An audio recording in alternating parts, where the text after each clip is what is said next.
Oke guys, kembali lagi bersama gua Ning Saputra di Anak Kosan Channel.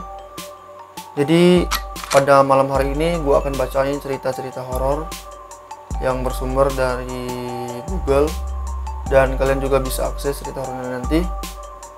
Dan jika kalian yang suka cerita horor, maka lanjutkan video ini. Tapi sangat gue sarankan jika kalian yang tidak suka ataupun takut dengan hal-hal yang horor, maka kalian silahkan stop video ini. Jangan sampai nanti setelah kalian melanjutkan memaksa untuk mendengar cerita-cerita ini malah tidak bisa tidur dan mengalami hal-hal aneh lainnya yang bersarang di bawah pikiran teman-teman semua yang takut akan hal-hal seperti ini. Oke, langsung saja kita bacain cerita horornya. Sekali lagi, bagi kawan-kawan yang takut, silakan berhenti untuk mendengarkan cerita ini. Di sini saya searching di Google, yaitu 11 cerita seram yang viral di Indonesia bikin bulu kuduk merinding. Oke guys, bisa kalian lihat di sini. Saya bacain cerita ini pukul 00:04. Jadi pada hari ini saya bacain tengah malam ya. Cerita seram pertama datang dari kisah yang pernah viral beberapa waktu lalu di media sosial. Adalah bus hantu yang dialami oleh pemilik akun Instagram @hebosto dan diunggah oleh pemilik akun Twitter @spookycici. Dikisahkan bahwa pada suatu malam @hebosto naik bus dari Bekasi menuju ke arah Bandung. Awalnya ia biasa saja saat naik bus, tetapi lama-kelamaan dirinya merasa ada yang tidak beres. Dirinya melihat semua penumpang yang ada di dalam kendaraan terlihat pucat dan seketika tercium bau anyir. Akhirnya, ia pun merekam suasana yang ada di dalam bus memakai smartphone. Namun, hasilnya sungguh mengagetkan. Wow, mengagetkan guys. Apa yang terjadi?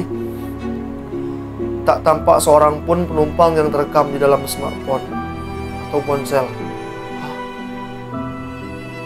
Dia merekam lewat HP tapi tak tampak. Padahal ia yakin sekali kalau semua bus sedang penuhnya. Dia pun akhirnya tetap diam dan menuju bus sampai ke tujuan.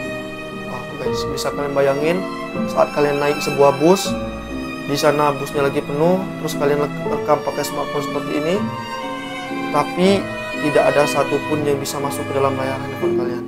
Bisa kalian bayangin jika kalian ada di posisi ini. Yang kedua, cerita kedua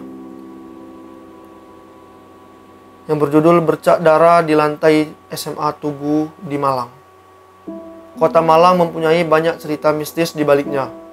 Salah satunya seperti di Tugu SMA yang kisahnya sudah sangat melegenda.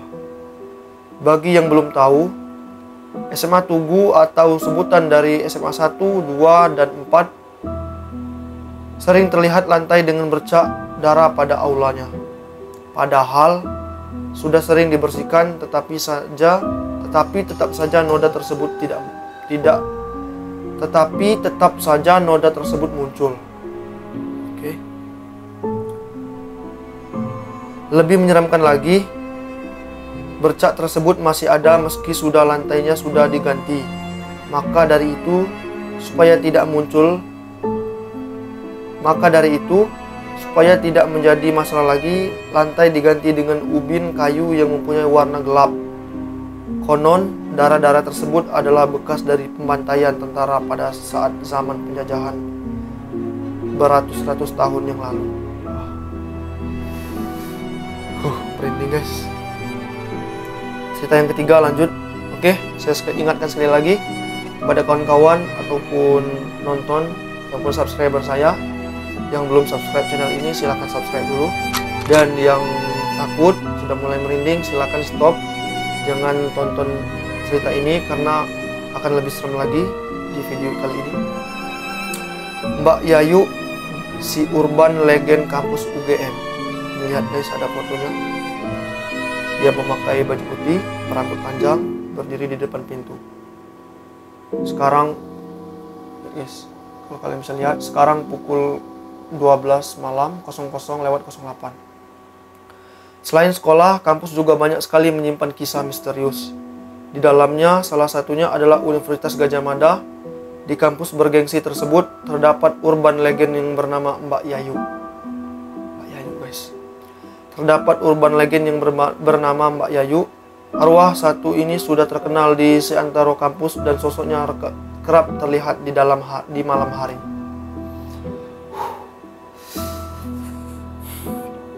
Arwah satu ini sudah terkenal di antero kampus dan sosoknya sudah terlihat di malam hari, baik dari CCTV maupun mahasiswa yang masih ada di kampus saat malam. Guys, sebenarnya sosok Mbak Yayu ini tidak begitu menyeramkan. Pasalnya ia mempunyai penampilan seperti mahasiswa biasa. Namun yang membuatnya terlihat menakutkan adalah tatapan kosong dan wajahnya yang pucat. Menurut beberapa cerita, Mbak Yayu dulunya adalah mahasiswi UGM yang terpaksa bunuh diri karena judul skripsinya ditolak oleh kampus. Nah guys, bagi kalian yang sedang skripsi, jangan sampai seperti Mbak Yayu ini guys. Oke, cerita yang selanjutnya, kisah di lubang buaya yang sudah tersohor. Kisah misterius lainnya datang dari lubang buaya yang merupakan salah satu wisata sejarah di Jakarta. Tempat ini dulunya terjadi sebuah strategi kelam yang mana lokasi ini menjadi tempat pembuangan mayat dari korban G30 SPKI. Kayak mungkin kalian sudah tahu kan, pelajaran sekolah pembantaian jenderal-jenderal yang ada yang kita kenal hari ini G30 SPKI, pembantaian oleh Partai Komunis Indonesia. Saya lanjutkan lagi ceritanya. Oleh karenanya, sampai saat ini tempat tersebut masih memberikan nuansa menyeramkan bagi siapa saja yang melihatnya. Ditambah menurut beberapa cerita yang beredar bahwa di saat malam hari kerap melihat penampakan tentara yang wajahnya berlumuran darah. Suara apa itu?